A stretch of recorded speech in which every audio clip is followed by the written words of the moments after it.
In this video, I'm going to show you how to add text in Infinite Painter. Now, the first thing you have to do, you want to go to the top right where you can see three icons, and the first one on the left is going to be the one you're looking for. So tap on this one over here, and as you can see, you have Create and Edit. So you want to tap on Create, and then from here up top under Tools, by default, you should be able to find Text, which is over here. So tap on Text, and there we go. You can then add text. This way, you can go and double tap to actually edit it, or you could go and down at the bottom left, you can see there's this show keyboard button. If you tap on that as well, it's going to allow you to type in as well. So I'm going to type in sample text over here like this and press OK.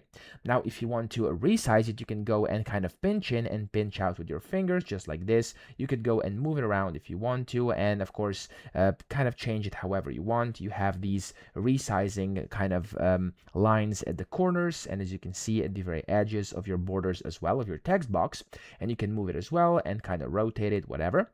And at the bottom, you have a bunch of different things. You could go and change fonts. So if I want to tap on font over here, I can change it to whatever. I'm going to change to Bangers, for example. There we go.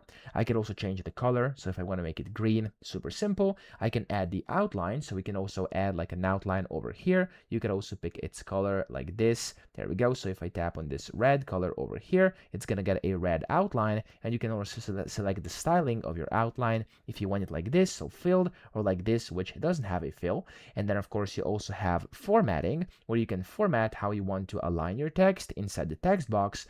And then down there you can change case if you want to as well, if the font supports it.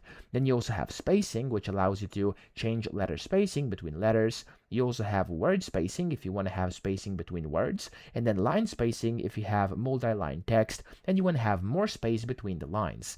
Then you have the justify option, which allows you to justify your text basically. So you can of course change a bunch of different things. As you can see, it's moving, so if you want to justify it, you can do it like this. And then at the bottom, last but not least, you have the to image button, which is going to basically convert this into like an image. Okay, so that's essentially how to add text. I hope this video helped you out. If it did, please subscribe to the channel and help me out as well.